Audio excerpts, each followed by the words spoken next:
Hey kids, it's almost Christmas. Much like the last bit, I was hoping this would be done by the time Thanksgiving came about, but oh boy, so much for that, right? Either way, with the holidays coming up fast, the ever-tightening chokehold Christmas has gotten the last quarter of the year thanks to the effects of late-stage capitalism. So, just like the good old days of Black Friday was something actually worth looking forward to, we got ourselves a little 2-for-1 special. Why? Because you know who else they call the Redeemer? Our Lord and Savior, Jesus Christ. So, if you think about it, this Mega Double is both a Christmas and a Thanksgiving special. Oh, okay. No, anyone, please. Alright, worth a shot anyway. Let's get into it. Anywho, as you can likely tell due to the discrepancy between my voice, the pronouns, my channel bio, and my cute case of chronic standard the host disorder, the woke mind virus claimed me a while back. As a result, I have a very particular set of skills, a keen eye for it, and an interest in things that most other people don't on account of them having lives, chief among them being media analysis. In particular, I, and probably you guys as well considering my target demographic here, have noticed a trend in pretty much everything that's come out within the past decade or so, that being, stories haven't been having villains like they used to. Note the usage of the word villain instead of antagonist here because by definition, an antagonist is just a character that actively opposes the protagonist. Protagonist being the characters the plot actually has to focus on. When I say the word villain, I'm talking about the specific kind of character who's just straight up evil. A crazy, demented motherfucker who will beat the brakes off you and steal your pants once they're finished. People who, by and large, revel in the suffering they cause, or at the very least, aren't above putting people in harm's way in order to further their own goals. And really, this is something I have to credit how you view and write stories today because, technically speaking, stories don't really need proper antagonists to begin with. I mean, don't get me wrong, you totally need some kind of opposing force or obstacles for the protagonist to overcome, but from a purely technical standpoint, there's no rule stating that the aforementioned opposing force has to be their own character. The thing is, it just tends to make things way easier. It takes a certain level of skill and understanding of how a character functions to get someone invested in their struggles to begin with, and that becomes even more apparent when they don't have another character personality to bounce off of, because as it turns out, it's kinda hard to get people to care and all they have to project their feelings onto is an abstract concept. Like, sure, yeah, you can do it, but you need to have something devious up your sleeve to make that an option, and more often than not, you're just not that guy. Am I that guy? Hell if I know, but I'm not gonna fuck around and find out anytime soon. You bet your ass I'll take the easy way out. I'm not gonna say character writing is easy, but as someone who loves doing it, I will say that when you don't have someone's personality completely down, one of, if not the easiest ways to get around that is to give them someone else to bounce off of and go from there. What do you know, characters interacting gives both you and the audience a better read on what their personalities are, who would have thought? More personality means more to latch onto, and more to latch onto means people have more of a reason to like whatever it is you're writing. Evidence of this can be found through the existence of foils, characters that exist to challenge, oppose, mirror, or some sinister fucked up fourth option to views or attributes of another character. And as you all likely know by now, that concept ain't exactly new either. Give someone enough swag, trauma, or even just make them hot enough, and I promise you that a solid chunk of people aren't gonna care their favorite hobby is slam dunking orphans to a wood chipper. Which is more or less the reason why I made the distinction between villain and antagonist earlier if we're being real here. Villains by definition are characters, but the thing is, with the evolution of storytelling over the years, the way in which they are used and are perceived by the audience have changed. I'm sure you've heard it before, the notion that people aren't writing actual villains like they used to, and seeing an actual menace these days is actually kinda rare, and honestly, low-key they got a point. Stories, much like the people who create them, are products of their environment, and as such, the themes present throughout them are also subject to change to match the times. Villains, and I mean villains, while characters, were usually written with the intent of embodying a certain theme or message integral to the story. Usually they are also representing a part of the story setting in some way, but that's neither here nor there. So what does this have to do with times are changing? Well, nuanced, multifaceted characters are something that are far from being new. There's been a noticeable uptick in sympathetic antagonists, and by extension, villains, and, well, it's more apparent now than it ever has been. One example, just take a look at Disney and Pixar's entire catalog. We never got the backstory of characters like Jafar or Hopper from Bugs Life or Water News from Monsters Inc., but they were still characters regardless. We didn't know what formed their ruthless and selfish mindsets, but what we did get was how that mindset impacted the way they carried themselves. But as previously stated, we wouldn't be here if Disney was making menaces like they used to, wouldn't we? Despite the lack of proper villains, you still have plenty of antagonists, and that's some guy credit to a general shift of what kind of stories people like to tell now. And before I start yapping, I'm gonna have to preface this rant with this. Some of these motherfuckers you start watching shows are actual adults, man. Like, a whole lot of the online discourse around the animated shows and movies I've seen in recent years come from people who are way outside the target demographic for that thing. Some of them experience that the thing they're complaining about never promised to begin with. I'm not gonna name any names, but come on, you know exactly the type I'm talking about. That said, I won't deny there is some precedent here. Like I said, times change, people change, and as a result of that, the themes of the stories people write tend to change with them. Difference is, we're just more aware of it now than you were before. Not just because of the existence of things like social media, which allows you to point out certain trends and bring attention to them, but like I said last time, the ways in which we view villains and antagonists as a whole have changed. People like to know how things work, but at the same time, knowing too much about something takes away the fun of figuring out how it works to begin with. It's how you know your favorite manga is getting a little too boring instead of explaining the power system a little too in depth. But even so, we have to remember that context is everything, and in this case, the context here is simple. More and more antagonists are being written more like regular people, rather than the personification of certain concepts, and well, when was the last time you've seen a dude with a handlebar mustache tie a lady to some chain tracks in real life? Like, yeah, it's not impossible, sure, but if you catch someone doing that in real life, you're probably gonna stop and wonder, damn, man, what did he do to make them niggas that mad? In recent years, rather than focusing on the actions of the villain themselves, it's become more and more common for writers to ponder the implications behind those actions instead. I don't know if Mr. Train Tracks over here was going through certain tiny lazy railroads, but hey, it's gotta be some crazy shit, right? And that there is the root of why sympathetic villains and sympathetic antagonists as a whole is such a common point of contention now. People like to say we don't need to know a villain's backstory for them to be interesting, which, while true, I wouldn't say that knowing why they do the things they do makes them inherently less interesting, unless that mystery is an integral part of their character.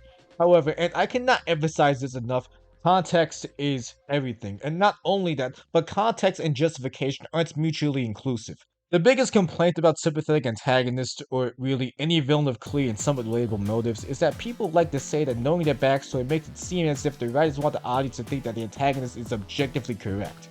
You know, the whole Thanos and Eren Yeager are right crowd.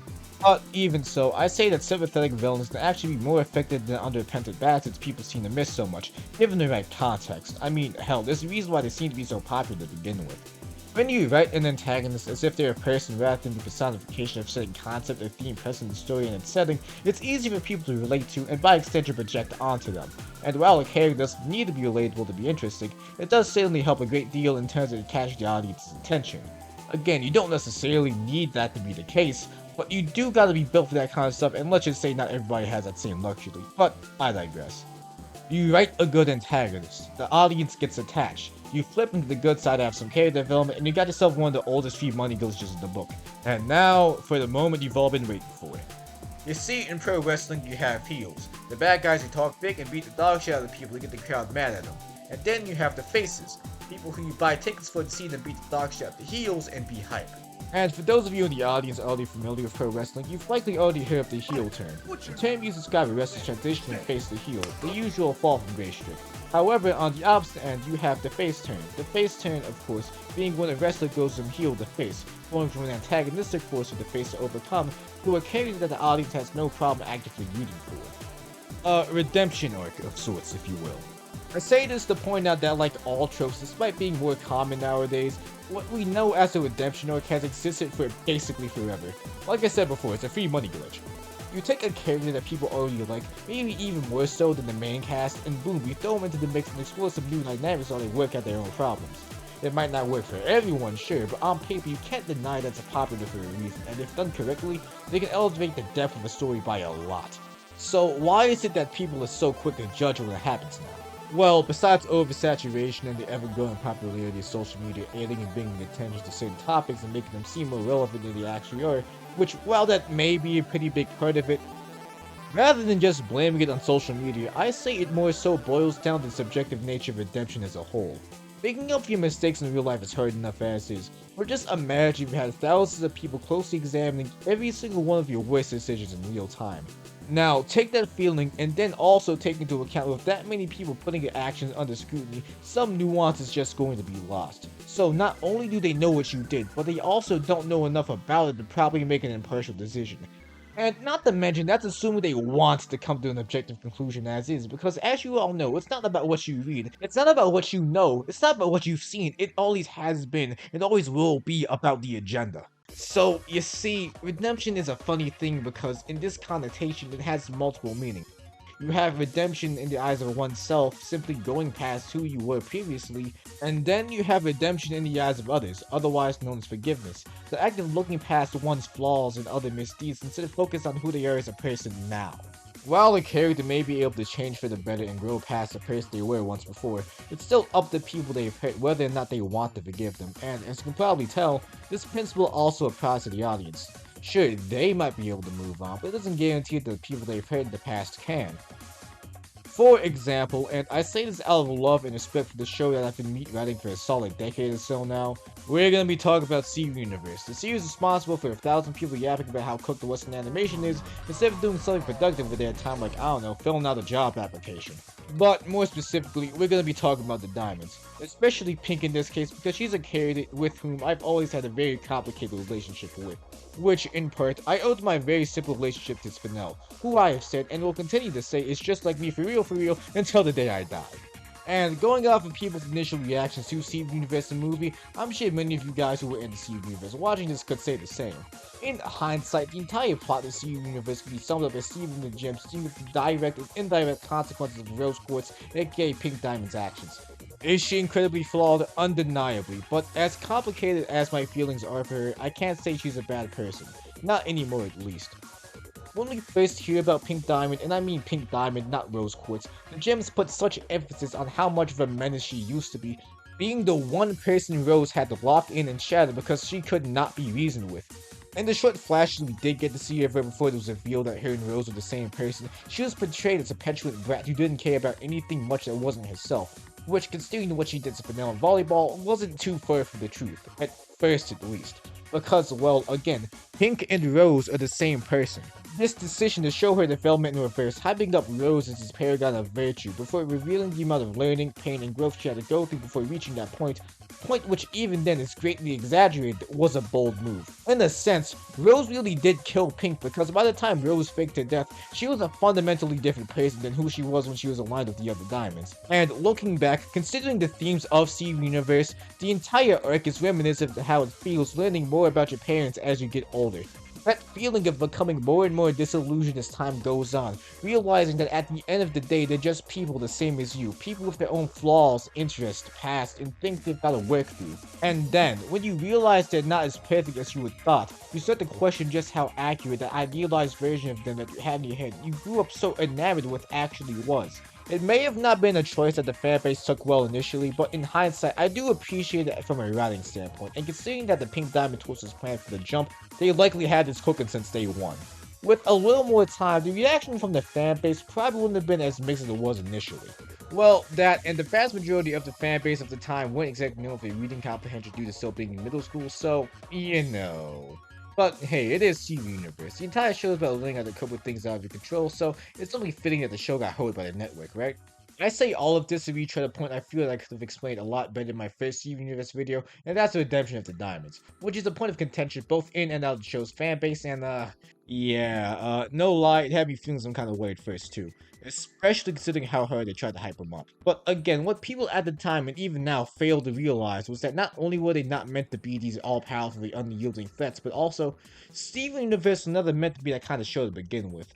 For a bit of historical context, Steven Universe came out during a time where Cartoon Network didn't have much else going on for it in terms of shows with proper storylines, and after action shows fell off in the mid-2010s, people were feeding for something with actual substance, and as unfortunate as it was, Steven Universe was just not that show. It had action scenes, yeah, there were fights, hands were exchanged, fades were ran, but you know anyone who talks about how sick the Steven Universe fight scenes are these days? You'll see some fanfare for the movie and Stronger Than You, and maybe the Gems pulling up on Lapis for the first time, but besides that, I don't know. There's plenty of other fights I could name, like a Gems fighting a Watermelon Steven, stating that invisible monster, and so on and so forth, but going off of what I have seen, and what I assume most other people have as well, fight scenes have never been the main focus of Steven Universe. Don't get me wrong, they're all solid fights. By no means am I saying the choreography is bad. But while the show did come out during a drought of good action shows and did actually deliver from some solid action from time to time, it just wasn't quite what people wanted. People wanted something that filled the void that the cancellation shows like Teen Titans, Megas XLR, Samurai Jack, and Symbiotic Titan left behind. Sadly, like I said before, Steven Universe just wasn't that. So, when people heard about how terrible the Diamonds were, they expected Steven to lock in and pop off like Rose did to Pink, and really, that was never in the cards to begin with because, well, as we all know now, Rose is Pink. And from a technical and literal standpoint, Rose is a different person than who she was when she was Pink Diamond, both because of her character development and the fact that she gave up her physical form in order to birth Steven. And given how important the concepts of family and being your own person are to the Steven universe, I think Change Your Mind, while flawed, was really the only logical choice for an ending. Like I said last time, it's easy to get someone to acknowledge their error in their ways when they don't really believe in their ways all that much to begin with. If you're a weeb, you've probably already heard the term Talk No Jutsu be thrown around at least once or twice, hence the title of the video. As the name suggests, Talk No Jutsu was a term derived from Naruto fandom, and it's used to describe Naruto's knack of giving sympathy to the antagonists in order to get them to change their mind. The diamonds in particular are really good examples of this. People love to portray the diamonds as these cold, ruthless space fascists, and I'm not gonna say that they're not dictators, but some of y'all niggas need to understand that Steven Universe is a kid's show. Now, I fully understand that some other shows have gotten away with some crazy shit in the past, but let's be honest with ourselves for a second. Do you really expect Steven of all people not only to just murder the only people capable of carrying the corrupted gems back on Earth, but to also more or less his aunts and grandma? The diamonds weren't made to parallel any particular real-life oppressive group, they were made to parallel a toxic family dynamic. You have White acting as the head matriarch, and then Blue and Yellow acting as the pawns that carry out her will, kind of like those two aunts who judge you for not being a third string at high school at every family gathering.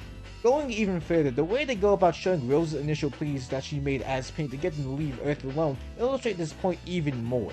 After her abandonment of Spinel and the scarring of her old Pearl, Pink's change of heart could easily just be perceived as her growing bored of something else she asked for so she can move on and play with something new.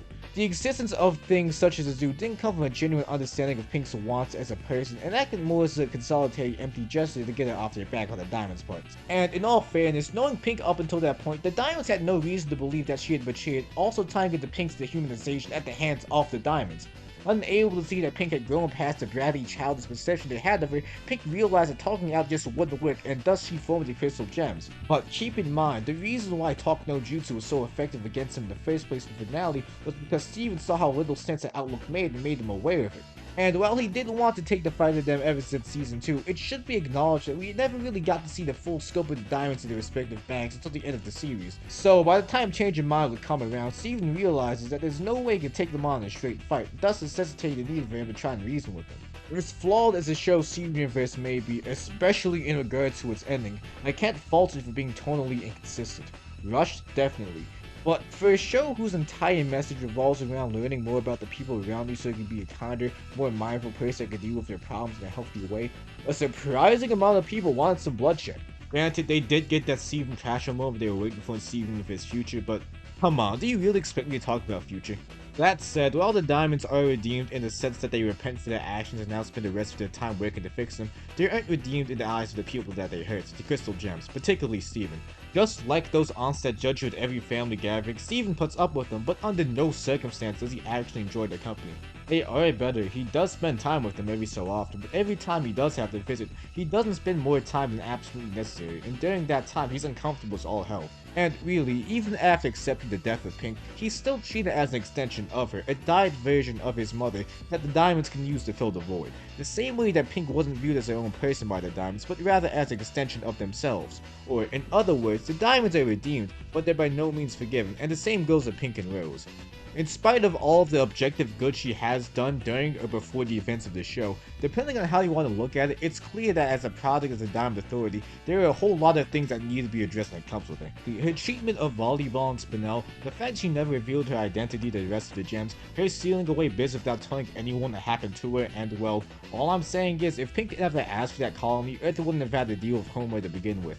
But, if she didn't, it's also safe to assume that Homeworld would have stayed the same as it was had Pink never rebelled, and who's to say some other planet wouldn't have gotten the same treatment Earth got. In order for the Diamond Authority to change for the better, something drastic needed to happen, and despite her many flaws, Pink was the only one willing to. Anywho, since this isn't one of those Steven Universe retrospective videos, that's enough yapping about the gay space rock show for now. So, how about we talk about something a little more recent? On the topic of sympathetic villains, especially those that I'd speak in case of being at least somewhat justified, it would be just a little stupid to make this video and not bring up Transformers 1. Megatron, formerly known as D16, is one of the most recognizable villains in modern history, and what with all of the comics, games, and TV shows with arcs that delve into his past and the relationship with Optimus Prime, also formerly known as Orion Pax, making an entire movie about the past and subsequent falling out was practically a no-brainer. And while I won't be going too in-depth, of course, spoilers ahead. But as you all know by now, this nigga Meg is one of Unicron's greatest soldiers throughout the vast majority of every single iteration of Transformers he's ever been in. And unlike the Diamonds, this man is a goddamn menace through and through. That talking shit does not have an effect on him. Something which, of course, harkens back to one of my previous points. Talk No Jutsu works best on people who don't have strong convictions. People who don't really believe in what they're doing or otherwise want to be redeemed in some way. And Megatron, he ain't about that talking or redemption shit. And for those of you who have seen the movie, it's not like it's hard to understand how he got there to begin with. He put so much faith in Sentinel and so much effort into helping maintain the systems he had put in place that after witnessing his betrayal and seeing him kill his idol Megatronus, the adoration he once had for Sentinel was replaced with complete and total anger. Sure, D was talking big about Orion being selfish after the initial revelation, but notice when Orion was trying to think of ways of bringing Sentinel to justice, D was focused more on how the situation impacted him personally. All the while, he was trying to make it seem as if Orion wanted to take down Sentinel for his own gain. When, really, that was exactly what D ended up doing right before he ripped Sentinel in half and became Megatron. Or when he nearly ripped out Starscream's throat, or when he dropped Orion off that ledge for getting it away with his first attempt to boom Sentinel. Throughout his existence as a character, one of Megatron's most defining characteristics is his anger, and you get to see flashes of it in D16 as the film progresses. You start to see him lose his patience more, his delivery starts to change, his eyes shift from yellow to red as he becomes more and more jaded. And for as understandable as his motivations are, they are still ultimately greedy and self-serving, but for all of his flaws, he still does have a point. As well-meaning and genuine as Orion's plan to bring Sentinel to justice was, the systems he put in place intentionally put people such as Orion and D in dead-end jobs, forced to slave away for the sake of serving Sentinel's interests until they died. The system was never broken, it worked exactly as intended, and it needed to be destroyed, but that's the thing. You see, D never wanted to save Cybertron, he wanted to kill Sentinel, which was ultimately why the Matrix leadership chose Orion instead of him. And from an objective standpoint, killing Sentinel is probably not a bad idea. Like, some people just gotta go for things to get better, and Sentinel's conniving gas was not going to have a change that hurt last second. But keep in mind, D wanted him dead for all the wrong reasons. Again, his goal wasn't to bring people's attention to all the terrible things Sentinel has done, but rather just kill Sentinel for personally screwing him over. Transformers 1, for all intents and purposes, got hoed by its marketing, but take it from me and the thousands of other people out here glazing when I say that it's an amazing film, it deserves every single bit of love it gets, and this video alone can't do the justice it deserves, so maybe some other time. But for now, what I will say is that throughout the many continuities of Transformers, Megatron being a sympathetic figure is nothing new. While it should be noted that in Prime, he was an absolute demon, it should also be noted that in that continuity, he was the one that initially advocated for peaceful reform rather than Optimus, and after getting washed in the finale, he doesn't try to get revenge. While if he does see the error in his ways, he doesn't go and switch sides or anything, he just lets the Autobots have to win and goes into exile. And while I haven't read them in their entirety, the IDW comics, both in Shattered Glass and More Than Meets the Eye, show how a character like Meg to the work, both as a protagonist and a redeemed villain respectively. And with More Than Meets the Eye specifically, it touches upon one of the main points I've been trying to get across this entire video really well. A person's attempts to better themselves do not automatically undo the harm they've done to others. Megs wants to do better and move past the horrible things he's done, but make no mistake, he was the direct cause, or at the very least, had a hand in the suffering of almost the entire cast at one point or another. He regrets what he did, but that alone isn't enough, and he knows that, hence why he dedicated the rest of his life in exile to righting the wrongs he's committed. Like everyone else, Megatron is a byproduct of his past, both in regards to the things that have happened to him and the things he's done to others. And even if someone can't make up for the things they've done, the least they can do is acknowledge them.